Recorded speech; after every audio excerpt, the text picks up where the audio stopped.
Bonjour et bienvenue dans l'atelier Sennelier. Aujourd'hui, je vous montre quelques petites astuces pour pouvoir dessiner un corps humain dans son intégralité, en commençant par le squelette. Ça, c'est très important parce que de savoir dessiner le squelette d'un corps humain, eh bien, ça permet ensuite de pouvoir le dessiner dans différentes positions.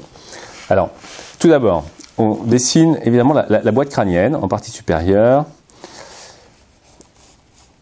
tel que je vous l'ai déjà montré dans une vidéo qui se trouve actuellement sur le YouTube ou sur le Facebook de Sennelier. Et dessous, eh bien, il faut dessiner un léger S, la colonne vertébrale. La colonne vertébrale qui maintient donc la cage thoracique.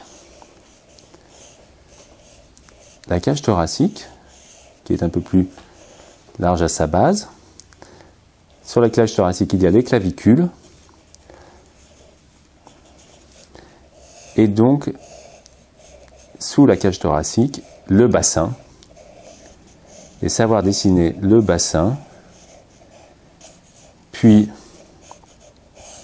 les membres inférieurs, succinctement, évidemment, il ne s'agit pas de rentrer dans le détail, puisque ensuite, sur cette base, sur cette architecture, sur ce support, eh bien nous allons ajouter les muscles, puis ajouter des valeurs afin de donner un effet de peau, évidemment.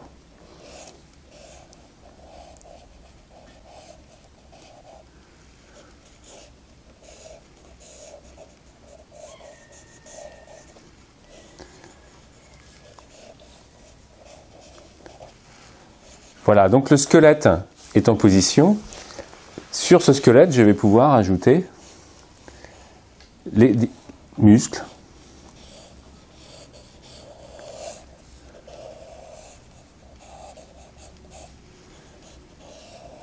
Et le squelette me sert de support. Et les muscles, je ne dessine pas tout de suite le contour, en fait, je dessine l'intérieur du corps humain. C'est comme ça que procèdent les gens qui dessinent des personnages, qui veulent les mettre dans différentes situations. C'est d'abord dessiner le squelette pour y greffer les muscles. Donc ça nécessite un petit peu quelques petites connaissances, pas des connaissances d'anatomie, mais c'est toujours intéressant de regarder un squelette, comment il est fait, comment les éléments s'articulent les uns par rapport aux autres. C'est pour le dessin très très instructif et ça permet donc de pouvoir te dessiner dans différentes positions. J'ai fait ce corps, ce personnage, je peux donc ajouter les ombres, les valeurs qui vont lui donner davantage vie.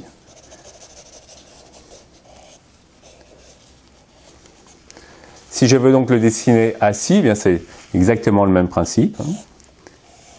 Dessiner rapidement un support tel une chaise. Et donc la cage thoracique de notre personnage. Sa colonne vertébrale qui s'inscrit dans le bassin. Les os de la cuisse,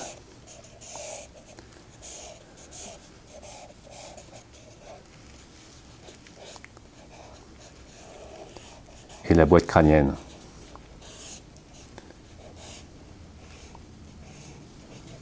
Par-dessus, comme tout à l'heure, les muscles des jambes,